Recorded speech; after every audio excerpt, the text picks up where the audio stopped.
تتصاعد حدة الإثارة في الحلقة 19 من مسلسل مولانا، حيث تتقاطع المصائر وتنكشف الأسرار المدفونة.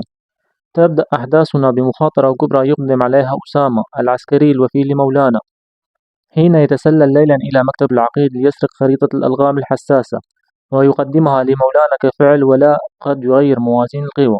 في الجانب الآخر نجد شهلة في حالة من الذعر تحاول إقناع جابر بضرورة الهروب واستخراج جواز سفر مزيف، محذرة إياه من أن منير قد ينهار تحت وطأة التعذيب ويكشف أمر السلاح.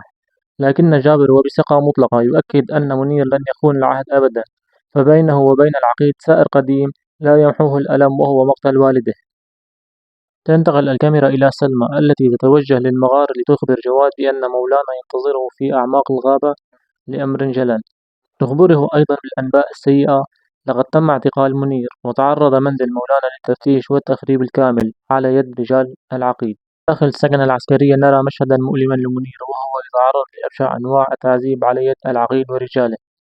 يحاول العقيد استدراجه بشتى الطرق لمعرفة مكان السلاح، مدعيا زورا أن مولانا قد اعترف بكل شيء، لكن منير يظل كالجبل الصامت منكرا معرفته بأي تفاصيل رغم جراحه النازفة.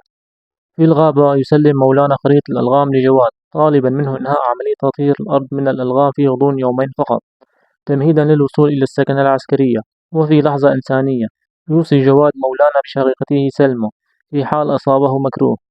توجه فارس والحاج إلى العقيد لمحاولة التدخل لإطلاق سراح منير، وبدلا من المواجهة يلجأ الحاج للمديح الزائد، بينما يتساءل فارس بحدة عن سبب الاعتقال. يجيب العقيد بدم بارد أنها تهم إرهاب تتطلب التحقيق.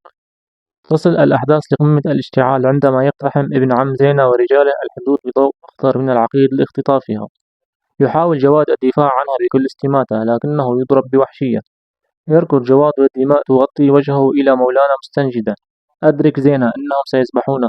يهرع مولانا وفارس إلى الساحة، حيث يقف ابن عم زينة مشيرا سكينه على رقبته أمام الجميع. وبينما يحاول فارس تهديده بالسلاح يظهر نمر بموقف متخاذل داعيا لتركهم شأنهم. تنتهي الحلقة بلقطة تحبس الأنفاس والسكين تلامس عنق زينة، فهل سيتمكن مولانا من إنقاذها في اللحظة الأخيرة، أم أن الفتنة التي خطط لها العقيد والنمر ستؤتي ثمارها هذه المرة؟